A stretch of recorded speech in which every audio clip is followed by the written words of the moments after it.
겁니다. 시안이면 시안, 행정면 행정, 사법이면 사법 다 하는 거예요. 그러니까 진정한 의미의 어떤 주민 자치 같은 것들이 직강소에서 있었던 대박. 거죠. 여기에 국민 주권을 네. 실현을 해요. 네. 왜냐면 이 재밌는 동학농민이 정부에 요구했거나 했던 거. 네. 동학이 돼버린 겁니다. 그럼 동학이 성립이 됐는데 제가 이제 말씀드린 건 동학의 어떤 구체적인 내용이 아니라 여기에서 말하는 그 어떤 인권, 네. 최재호가 창시를 했고 시천주 사상이 있습니다. 네. 여기서 말하는 천주는 천주교의 천주하고는 달라요. 그렇죠. 하늘에 있는 하늘의 사람이죠. 예. 네. 시천주는 이 천주님을 내 안에 모신다라는 얘기예요. 내 안에 받아들인다는 얘기. 누구나 받아들일 수 있다라는 얘기죠.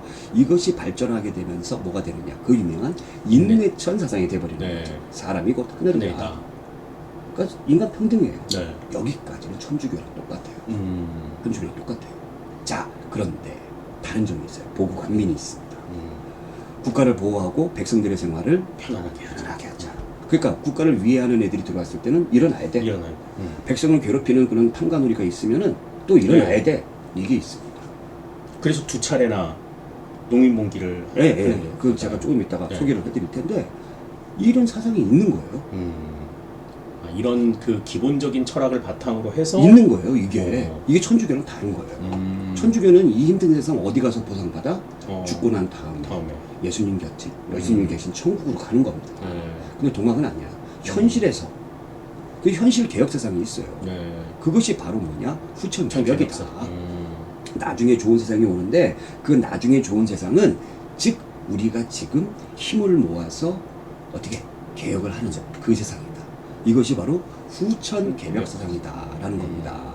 자, 이런 것들이 이미 이론적으로 자리를 잡고 있었기 때문에 그래서 동학농민운동이 1894년도에 일어나게 됐던 것이죠. 자, 그러면 동학농민운동은 굉장히 구체적이고 실질적이고 민중들이 원하는 바를 직접적으로 요구를 했다. 그러면서 물론 그전에도 많이 요구를 했습니다만 이것이 지배층들에게 집중적으로 인식이 됐어요. 아, 우리 이제 이렇게 바꿔야 되는가 보다. 그런 어떤 사건이다라는 겁니다. 역사적인 아주 굉장히 중요한 사건이죠. 우선 이 사발통문 볼게요. 동학농민운동 봉기할 때 이 사발통문을 돌려가지고 연락을 했잖아요. 근데 이 사발통문도 인권 사상이 담겨져 있습니다. 이름을 적을 때 이 사발을 엎어가지고 동그랗게 했는데 보통 학교에서 가르칠 때는 이제 뭐 이것이 발각이 됐을 때 주동자가 누군지 뭐 이렇게 한다. 또 단결을 공고히 한다. 라는 건데 동학에 들어가는 사람들의 위아래를 두지 않는 그런 의미도 여기에 담겨져 있습니다. 완전히 수평적인 그렇죠. 그런 관계를 이 하나의 문서에도 이런 것들이 담겨져 있다라는 거죠. 자, 1차 봉기 탕강우리 때문에 들고 일어났었죠. 들고 일어나서 전주성을 점령을 합니다. 전주성은 당시에 전라도에서 가장 큰 도시죠. 그러니까 전라도에서 제일 그 잘 나가는 군대들이 모였는 데가 바로 전주성인데 농민들이 그 점령을 해요. 농민들이 성질나면 무섭네요. 싸움 어디서 했을까? 그러니까 낯들고 그러니까 꽃갱이질 하는 이게 트레이닝이었을까요? 여기 보고감이 딱 돼 있잖아요. 그러니까 인권을 유리하는 그런 탕관놀이 필요 없다라는 겁니다. 들고 일어났습니다. 정부가 깜짝 놀라서 내려갔어요. 내려가서 농민을 만나가지고 이야기를 들어보니 이제 우리가 변화해야 되는 그런 시기가 왔구나. 그래서 화약을 합니다. 화의를 하면서 약속을 하는 거죠. 올라가요. 올라가서 이것 때문에 불러들였던 청나라 군대, 자동봉으로 들어왔던 일본 군대 가라고 해요. 가라고 필요 없다. 우리가 자체적으로 할 것이다. 이 정부가 변한 거죠. 이것이 바로 정부 전주 화약이다라는 거죠. 그리고 나서 동학농민군 해산하고 집강소 전라도 지방. 이 집강소가 뭐 하는 거냐면 여기 가운데에 있는 사람이 집강이에요. 집강이 있는 곳이다.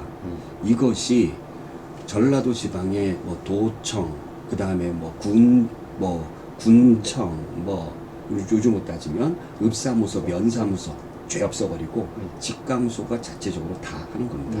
시안이면 시안, 행정면 행정, 사법이면 사법 다 하는 거예요. 그러니까 진정한 의미의 어떤 주민 자치 같은 것들이 집강소에서 있었던 거죠. 여기에 국민 주권을 실현을 해요.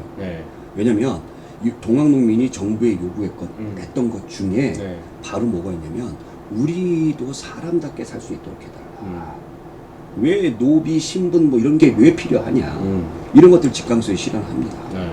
신분제 없애버려요. 예, 대단한 거죠. 네. 그러면 이런 동학농민들이 주장을 했던 12가지의 요구사항은 뭐가 있을까요? 폐정개혁 12개조라고 하는데 일단 노비문서 12가지 다 할 필요 없고 인권과 관련된 거니까 노비문서 없애버립니다. 이게 바로 노비문서인데 이 재밌는 게 얼마 전에 이게 진품명품에 나왔어요. 우리 집안에서 내려오는 아주 중요한 가부처럼 딱 해보니까 노비문서인가 집안이 노비였던 거고 가지고 온 사람 얼마나 당황했겠어. 없애버립니다. 없애버려. 예. 없애버리라는 때 없애버렸어. 예, 직감소에서 없애버려. 왜 안 없애버리고 가지고 있다가 공영방송에서 그렇게 어쨌든 직감소에서 이 노비문서를 없애버렸다라는 거고. 자, 그 다음에 이게 평양리, 평양가시라고도 하는데 이거 착용하지 말아라. 이게 누가 쓰는 거예요? 백정이 쓰는 백정이 쓰는 거. 저것만 쓰면 다 백정이야. 피해가거나 손가락질 가는 거야. 백정의 인권까지 동하게 생각을 하는 거죠. 네. 예. 옛날에 농민들도 백정은 저 아래로 봤어요.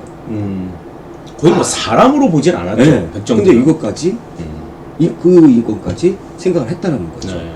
자, 그 다음에 과부 재가를 하는 겁니다.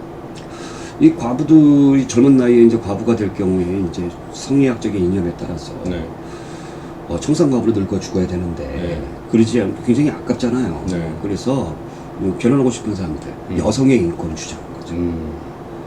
그러니까 조선시대에는 결혼 못하게 법적으로 돼 있는데 허용이 돼주는 게 여기 보쌈 있죠, 보쌈. 보쌈 하니까 또 보쌈 먹고 싶네.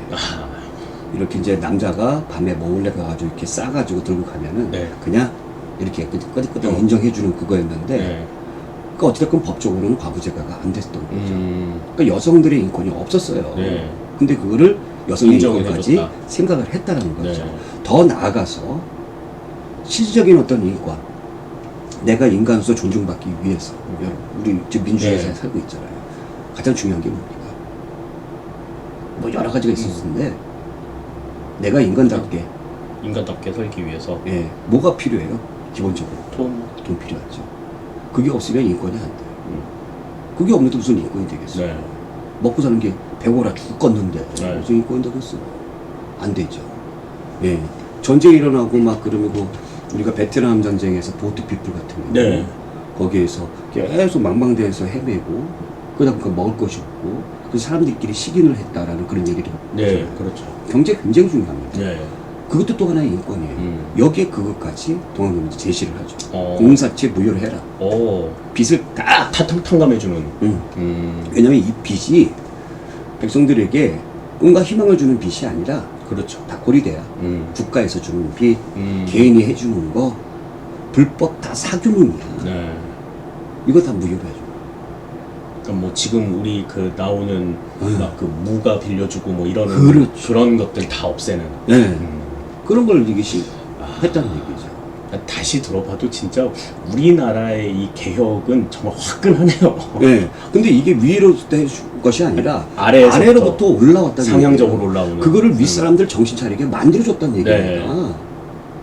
근데 이 사건이 있고 나서부터는 이제 참여하지 않은 사람들도 야, 우리도 인간이구나. 우리도 어떤 존엄한 권리가 있구나. 이렇게 아주 강하게 인식을 할 수 있게 되었다는 얘기죠. 근데 우리는 학교라든가 이런 거에 대해서 동학농민 운동에 대해서 굉장히 기계적으로 배우다 보니까 감동이 없어요. 감동이 없어요. 맞습니다. 이게 다 인권이지 뭐예요. 폐정개혁 12개조 안에 12개의 항목들을 달달달달 외우기는 해도 그것이 담고 있는 어떤 깊이 있는 뜻 이런 것들을 알게 해주지는 못하죠. 그렇습니다. 그렇습니다. 자, 결국에는 그렇게 해가지고 사실 그 청나라 일본 군대 들어와가지고 우리나라에서 청일전쟁이 일어나면서 일본 군대 때문에 동학농민 운동이 실패로 끝나잖아요. 그러나 그들이 다 집으로 갔을까요? 그렇지는 않죠. 어디로 갔을까요? 뭐 이분들이 어디로 갔을까요? 어딘가 갔겠죠. 자, 일본의 강요에서 했겠습니다만 가보개혁을 하는데 일본 애들도 이 농민들의 요구가 이렇게 절실하구나. 그래서 이거를 반영을 해야 되겠다. 신분제 없애버립니다. 과부제가 허용해줘요. 영향을 받는 거죠. 그 다음에 동학농민분들이 의병 활동에 또 영향을 줍니다. 그래서 그 이후에 을미의병, 을사의병, 정의병, 정례의병, 또 의병도 다 끝나고 나서 다 집으로 돌아온 것이 아니라 독립군이 되는 그런 어떤 흐름이 되어버리더라는 얘기죠. 여기 인권적인 부분에서는 또 어떤 게 있냐면 나중에 독립협회가 생겨나게 되거든요. 이 독립협회가 생겨날 때에 어떤 신분제도에 대한 어떤 차별을 완전히 없애버리는 그런 부분에 있어서 또 우리가 왕의 권한을 줄이고 민주주의로 나가고자 하는 그런 부분에 있어서 전혀 거부 반응이 없도록 그 밑밥을 깔았다고 저는 생각을 해요. 네. 그 흐름의 연장선에서 봐줘야 된다는 겁니다. 뭐 오늘 동학에 대해서 이렇게 쭉 봤습니다만 이 동학이 어느 날 갑자기 생겨난 건 아니죠. 네. 네. 그러니까 우리나라의 어떤 그 민중의 역사의 흐름을 놓고 보게 되면은 뭐 민주주의도 잘 모르고 뭐 서양 애들은 민주주의 이 당시에 뭐 열심히 한다 했지만 우리는 그런 것도 잘 모르고 했습니다만 진정한 민주주의의 이념이 바로 뭐예요? 인권이잖아요. 인권 존중이잖아요. 그것을 우리가 어떤 지식인들이라든가 또 어떤 그 정치인들이라든가 사상가라든가 이런 사람들이 앞서서 노력해서 된 것이 아니라 자연스럽게 우리가 이 밑에서부터 이렇게 올라왔던 그 뜨거움, 그 역사의 흐름, 이것이 우리의 몸과 또 피 속에 DNA처럼 살아 움직이고 있다는 거죠.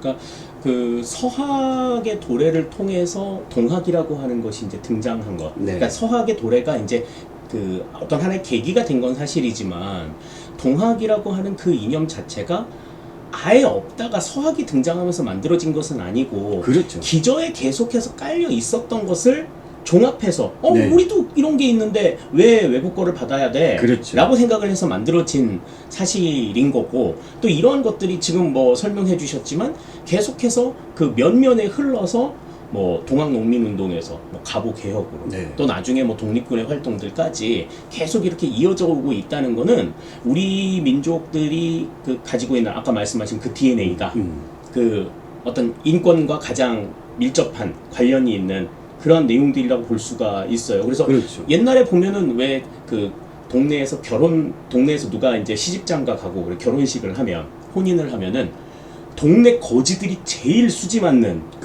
때였잖아요. 모든 사람들이 다 와서 그냥 그들에게도 한 상 거하게 차려주고 배불리 먹을 수 있도록 해줬는데 에비바디 축제죠. 근데 요즘에 결혼식 가면 딱 좋죠. 스티커리잖아.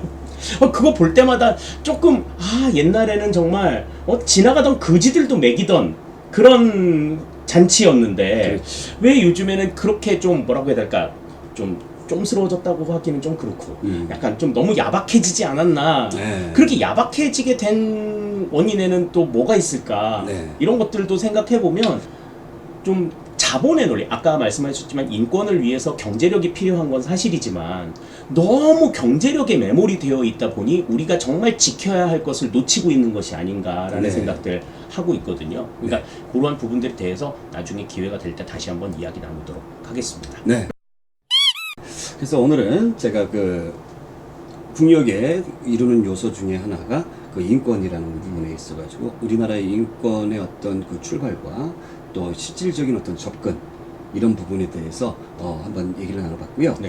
다음 시간에는 독립협회에서 있었던 만민공동회가 어떻게 세상을 바꿨는지 그 또한 또 상당히 어마어마합니다. 어마어마하죠. 아주 짜릿짜릿한 그런 또 그 인권과 관련돼 가지고 아주 중요한 역사이기 때문에 그 부분에 대해서 또 알아보는 시간 갖도록 하겠습니다.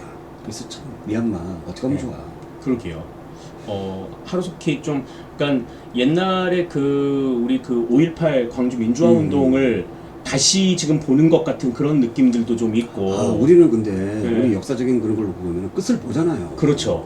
근데 세계의 많은 나라들이 쿠데타가 일어나고 많은 사람들이 거기에 항거하고 죽음을 당하고 하는데 거기로 그치는 케이스가 너무 많기 때문에 그래서 좀 걱정이 됩니다. 그래서 미얀마 사태도 빨리 평화롭게 해결이 되어서 또 다른 민주주의가 꽃피울 수 있기를 간절히 바라봅니다. 미얀마 화이팅 하시기 바랍니다. 미얀마 화이팅 하시고요. 박수를 또 받네 제가. 더 나은 컨텐츠를 위해서 좋아요, 구독. 그 다음에 몇 가지 좀 바라지 않아. 공유까지 주시면 네. 너무 감사하겠습니다. 널리 퍼뜨려 주셔서 좋은 이야기들 많이 나눌 수 있었으면 좋겠습니다. 자, 오늘 여기까지 고맙습니다. 감사합니다.